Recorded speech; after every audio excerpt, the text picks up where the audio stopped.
زګه چې د دوست بلانا خلق روان وي نو اصل تا غلط طرف تبروزی او د وجنا په نقصان کې پروزی اللہ رب العزت فرمائی یا ایها الذین آمنوا اتقوا الله وكونوا مع الصادقین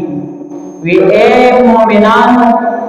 وی تاسو د نیکانو خلق سره کېنه د نیکانو خلق په صحبت کې کېنه او د بدو مجلسونو نه ځان وساتئ تقوا اختیار کې پرهیزګاری اختیار کې او بل ځکه د سردار دو جهان محمد رسول الله صلی الله علیه وسلم مبارک فرمائی المرء مع من احب وی څوک چې د چا سره محبت کوي په دنیا کې نو د هغوی حشر به د هغه خلکو سره په آخرت کې کېږي نو موږ او تاسو به سوچ کوو چې آیا زما محبت د چا سره دی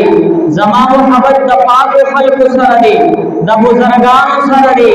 او کنه د بدانو خلکو سره دی ځکه چې محبت د چا سره کې نو حشر باندې داغي سره کېږي نو په د بدانو سره ستا حشر وشو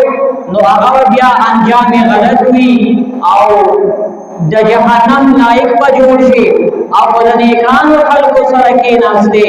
او د نیکانو خلکو سره د حشر وشو نو بیا به جنت ملاویږي بیا به د الله رب العزت رضا ملاویږي بیا به د محبوب پیغمبر محمد رسول الله صلی الله علیه وسلم دیدار ملاویږي بیا به پرواز د محشر د جام کوثر جام ملاویږي نو بیا به مزه او چرچې ملاویږي نو په دغه مزه او چرچې غواړي نو بیا د پاکانو خلکو سره کېنا د نیکانو خلکو مجلس اختیار کا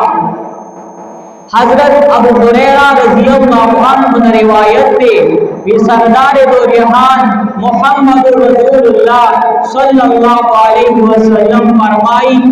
چې کله تاسو دوستانه کوي نو وګوره چې دا کس دا سمجھدار دی ضمیر والا دی کبھی ضمیر دی وی خدا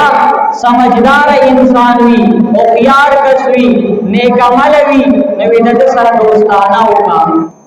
او خدا کس سمجھدار نوی بی ضمیر انسانی نوی بیا دوستانه د سره مکوا زګه چې د دوست بلانا خلق روان وی نوی اصل تا غلط طرف تبروزی او د وجنا په نقصان کې پروزی نوی د نیکانو خلکو سره صحبت کوا د نیکانو خلکو سره ملګرتیا کوا